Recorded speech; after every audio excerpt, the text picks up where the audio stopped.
talk about your menstrual cycle, the feminine cycle of life. It's very exciting. It's a miracle. I used to hate my period for all of my life until about within the last year. I fell in love with it, and I just can't believe that I was lacking so much knowledge and education about it. So I just want to spread just any words, any knowledge, anything that I know about the feminine cycle, get a discussion started. I really feel like women have such potential to tap into their cycles.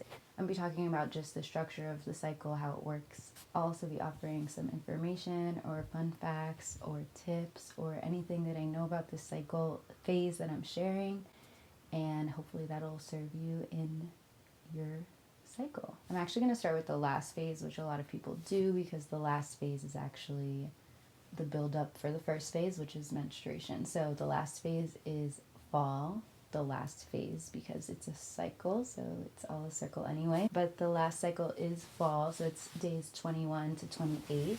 At this time, your estrogen is dropping, which is like the main event. So your hormones are going down, your sensitivity is going up. A lot of people will know this time as PMS or premenstrual syndrome. I like to call it the fall because it's right before the winter release. I kind of look at it as the fall, like everything is kind of dying, but it's beautiful out. The leaves are turning orange and yellow, and it's just such a beautiful time, even though it's full of destruction and death. And that's kind of how I see the fall too. I'm preparing for the cold hibernation of winter. I'm preparing for everything that does not serve me to leave me. And as it's leaving, it's becoming beautiful and just disappearing. Just like in the fall. This time could be super energetic because, like I said, you're building up everything to release. So you're just really focused on what you want to release, basically. It's very inward. I normally need a lot of isolation and alone time during the fall because I'm just, going through it a little bit. And even though it can be like profound and intense, it's still like a beautiful time. Like, I love this time by myself.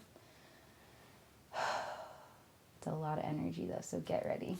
So I'm slowing down, leaning into my womb, just like thanking her for building everything up just to release it.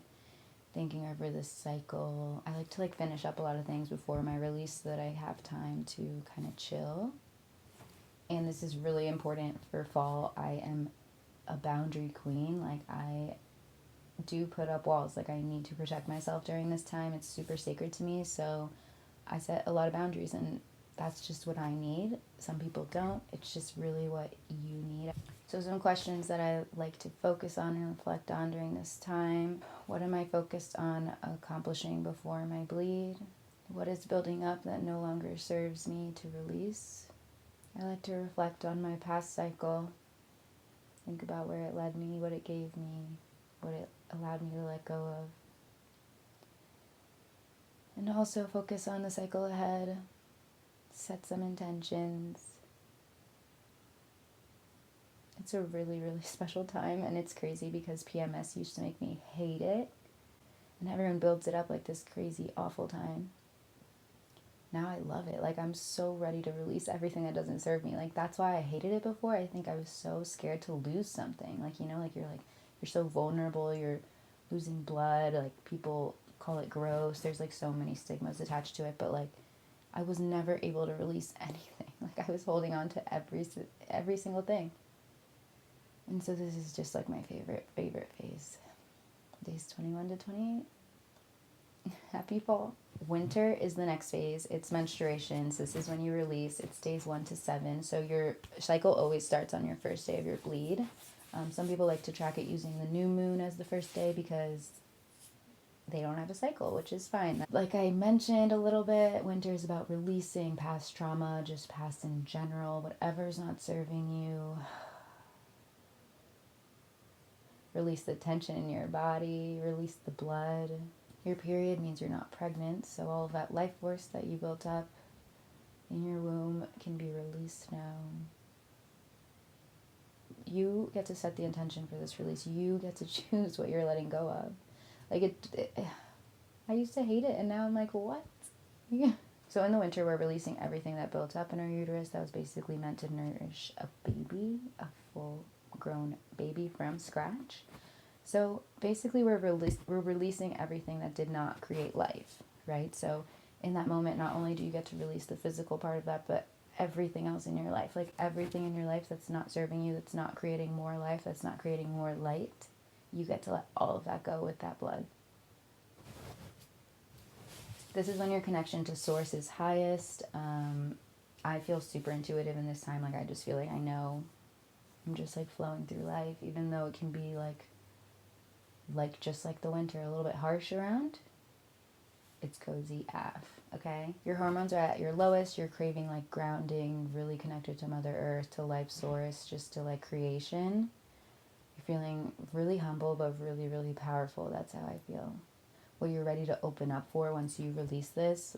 So you get to set intentions for, like how you want to move forward from this release. My coach, Gina, told me that your left and your right brain function better together during your period, which I thought is so interesting because I do come up with a lot of great ideas. A lot of creativity comes out during this time, but not in like a burnout way, just like very natural flowing way.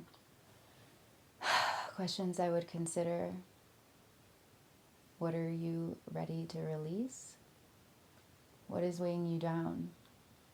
How will releasing that serve you in the next cycle? Yay! Okay, happy winter. Okay, the next one is spring. We're rebuilding, regrowing, baby.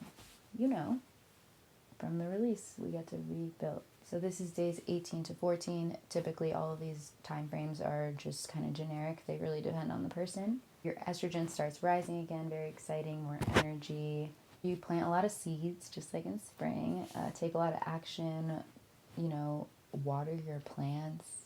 Take care of that stuff. Make it grow into what you want. This is the time for you to sow your step.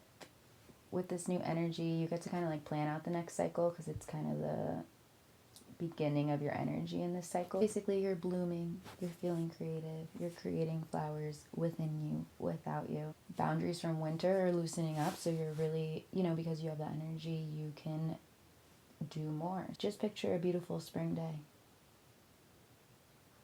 It's your oyster.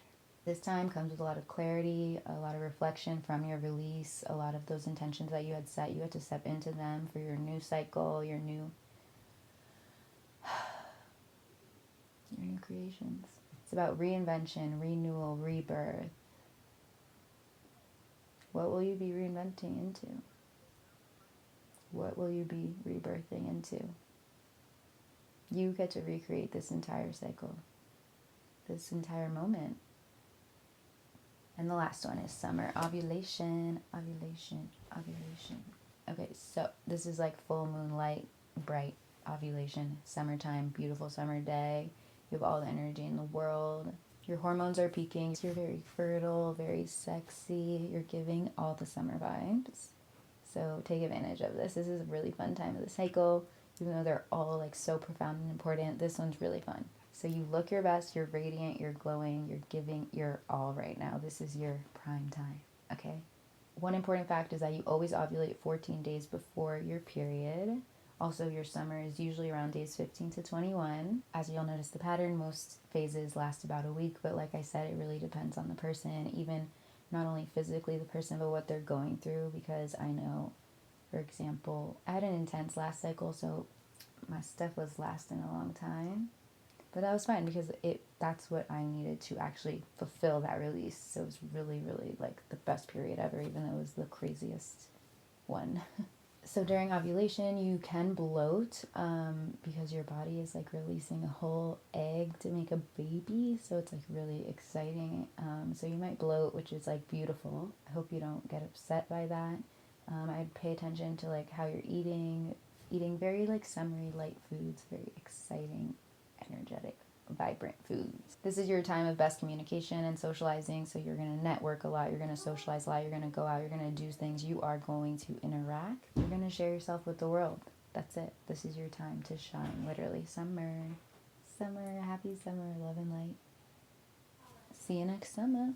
Okay, so basically what I suggest you do is not only educate yourself on your own cycle, but also start to track it. That was like the life changing thing for me. And I really thought that tracking it would take a while. Like I would have to track it forever just to find any patterns or to find any benefit from it.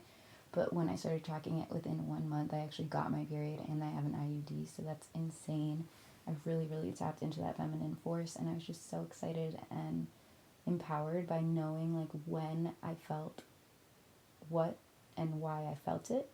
It's really, really empowering. Like, you're a literal miracle who can create life. So I really encourage you to get in touch with this part of your body.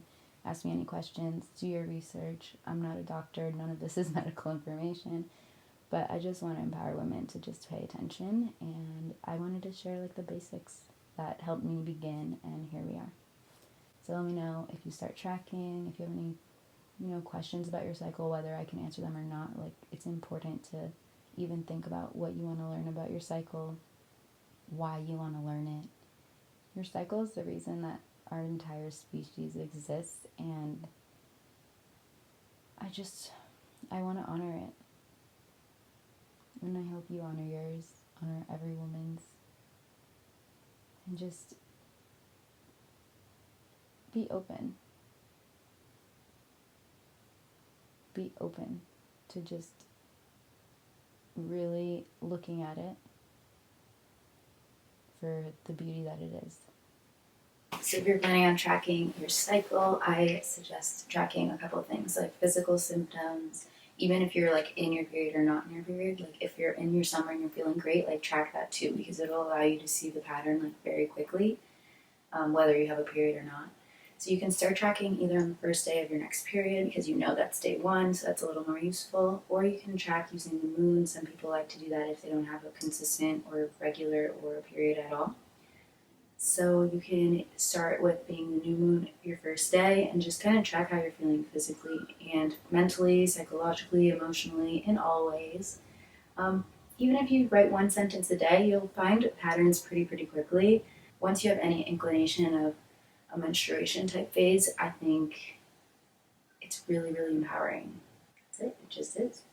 So you can track things like pain, cramping, bloating, spotting, discharge. There's a lot of information about discharge and how it signals ovulation. Take a look at your mental health, your emotions, how they're fluctuating. They might rely on your cycle a lot more than you think, and you might be able to take advantage of that. Take note of your presence. It can really be helpful in this time, because you know, like, this is your body, your womb, your cycle. So no matter what anyone else tells you, you literally know. And that's, people kept telling me that, and I was like, but I don't know. I was like, I don't know if I know. And I did. It was really fast. Just be present, be there. Also, I suggest talking to your womb, holding her, like just putting your hands over her, telling her you love her. I like to meditate with my hands over my womb. I like to apologize to her for any harm I've ever brought her. She's just everything. Like, I'm putting my hands over her now and I love her. And I suggest that you do all of this tracking in a separate journal or agenda, because it'll just be easier to track and you'll have a dedicated space to it. I think it's an important part of the commitment, because otherwise it kind of gets lost. I tried other things, like just keeping track in my head or like writing things every couple of days. But if you have a specific place that you go to foster a healthy cycle, it's really special. So yes, I honor you. I hope that you know that you're a strong, incredible woman with an epic cycle, and I hope that you take advantage of it, because there are endless possibilities. Love you, miracle.